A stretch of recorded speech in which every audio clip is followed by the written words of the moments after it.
श्रीराम समर्थ. श्री गोंदवलेकर महाराज प्रवचने दिवस 39. नामस्मरणा परते दुसरे हित नाही. एक गृहस्थ मला भेटले. ते म्हणाले, मला देव पाहावासा वाटतो, तुम्ही पाहिला आहे का? मी म्हटले, पाहिला आहे. त्यांनी विचारले, तो मला दिसेल का? मी म्हटले, दिसेल, पण या डोळ्यांनी दिसणार नाही. देवाला पाहण्याची दृष्टी वेगळी आहे. आज आमची विषयाची दृष्टी आहे, ती भगवंताची नाही. आपल्याला भगवंत पाहायचा असेल तर त्याला एकच उपाय, भगवंताच्या नामात राहावे. नामाशिवाय दुसरा मार्ग नाही. सगळ्यांना माझे सांगणे आहे, हे ऐकणे अत्यंत जरूर आहे. बरे, ऐकणे कशासाठी? तर मी बरोबर मार्गाने जातो आहे की नाही ते कळण्यासाठी. पण नुसते ऐकून चालणार नाही. ऐकून कृती केली तरच साधेल. ती तुम्ही करा. आचरणात आणलेले तेवढेच कामाला येईल. सगळ्यांनी नामस्मरण करा. नामस्मरणासारखा कल्याणाचा दुसरा मार्ग नाही. जे सहज आपल्याजवळ आहे, अत्यंत उपाधिरहित आहे, जी कुणावर अवलंबून नाही, असे जर काही असेल तर ते भगवंताचे नाम आहे.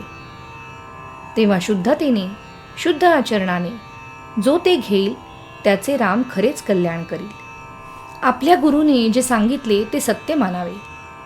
त्या मार्गाने 100 पावले गेलास तर खजिना सापडेल असे गुरुने सांगितले, तर दुसऱ्या मार्गाने 200 पावले जरी गेला तरी त्याचा काय उपयोग? मला सगुण साक्षात्कार व्हावा असे आपण म्हणतो, पण प्रत्यक्ष बोलणारा, चालणारा सद्गुरू पाहून समाधान होत नाही तर परमात्म्याचे दर्शन करून देऊन काय उपयोग? आंबा हवा असेल तर कोय पेरल्याशिवाय कुठला मिळणार? सद्गुरूने जे सांगितले त्यापरते माझे काही हित आहे हे मनातच येऊ नये.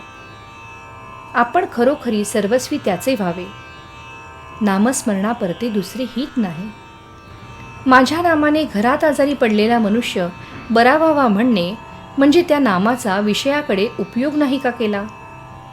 बरे झाल्यावर ज्याप्रमाणे आम्ही बाटलीतील औषध टाकून देतो, त्याप्रमाणे गरज संपली की आम्ही देवाला विसरतो. अमुक एक घडावे असे जिथे वाटते तिथे साधनात कमतरता आली.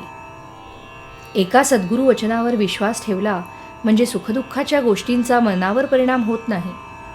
मोठा अधिकारी झाला तरी पोराबाळांबरोबर खेळताना ज्याप्रमाणे तो त्यांच्यासारखा होतो त्याप्रमाणे व्यवहारात वागावे. आपण निर्लोभतेने वागावे. खेळात ज्याप्रमाणे आपण चुकू देत नाही त्याप्रमाणे प्रपंचात करावे. प्रपंचाचा सहवास वरवरचा असावा, त्याचा वास आत नसावा. आत फक्त भगवंताचा वास असावा.